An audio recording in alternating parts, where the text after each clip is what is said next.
in my zone, so leave me alone. I'm in my zone.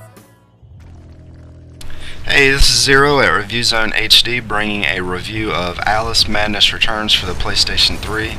I don't remember watching the original movie, never played or even heard of the game on PC many years ago, and I thought the newer Johnny Depp version of the movie was decent, but I wasn't clawing up the walls to play a game version of what I had watched. And I remember when this game was a few days from being released, I had never heard of it, didn't know it was coming out, and really had no intentions of picking it up until I accidentally came across a trailer for it on YouTube. I was immediately interested in it, and after watching the trailer and a few other videos, I was actually excited about this game coming out. And me marking the days off the calendar to play something hadn't happened since Red Dead Redemption was first announced a year prior to its release. Let's find out if this game lived up to the hype or not.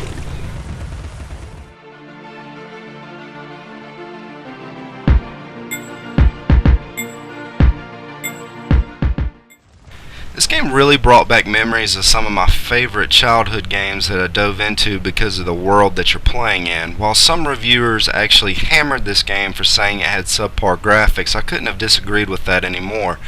The game world has this truly epic scale to it that only certain games over the years have been able to pull off, similar to exploring Super Mario World for the first time, any of the original Final Fantasies, Zeldas, Metroids, the Castlevania titles. These are all games that truly immerse you in the experience by providing you with a world like no other, nothing you had seen before, and this game certainly falls into that category.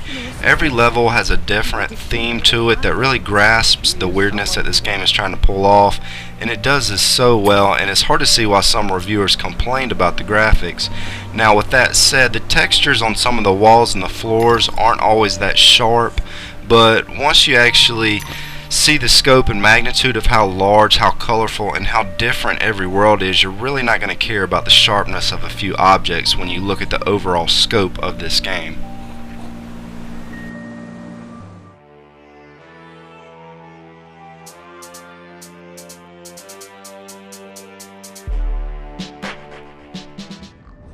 Normally collecting items on games annoys me to the point I don't even bother trying to get platinums on games that require you to spend X amount of hours searching endlessly for X number of items.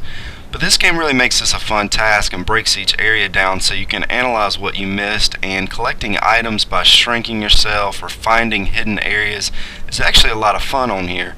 The levels are designed very well, so it never really felt like it was just tossed in at the last minute for trophy purposes or even a grinding type of task. This game really wants you to enjoy exploring its worlds, and it goes hand in hand with the collecting aspect. Now, one trophy will require you to beat the game on a pretty tough difficulty, but if you purchase the very inexpensive downloadable content that goes with the game, it makes this a lot easier, and I'll be bringing a video on that here pretty soon.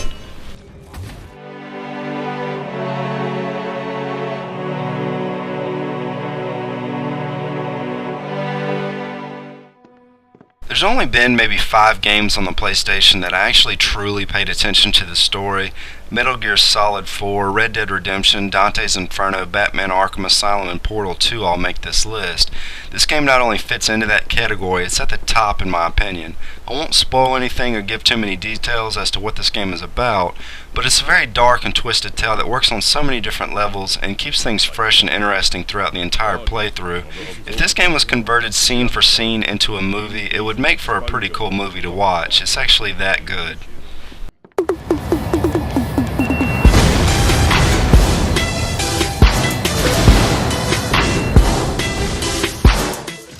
"99% of the time when I'm playing through a game, at some point I will stop and say, man, I wish the developers would have done this differently, added this or removed that, maybe changed something about the game in some way or another, and that never once happened while I was playing through this. Like almost all gamers out there, you kind of tell yourself that you could design a better game than most of the junk that's out there, but let me tell you folks, this is one game I feel I couldn't have done a better job with myself or even designed or come up with a better concept. Everything about this game just screams masterpiece, and even 10 years from now, people will still be amused with this game and its very interesting plotline and unique graphics.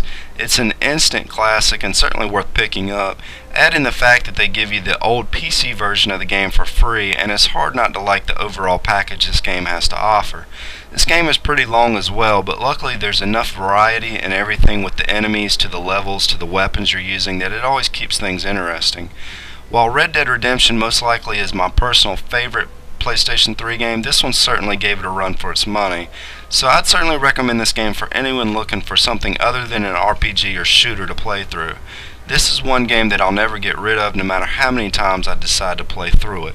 Thank you for stopping by. This is Zero at ReviewZoneHD.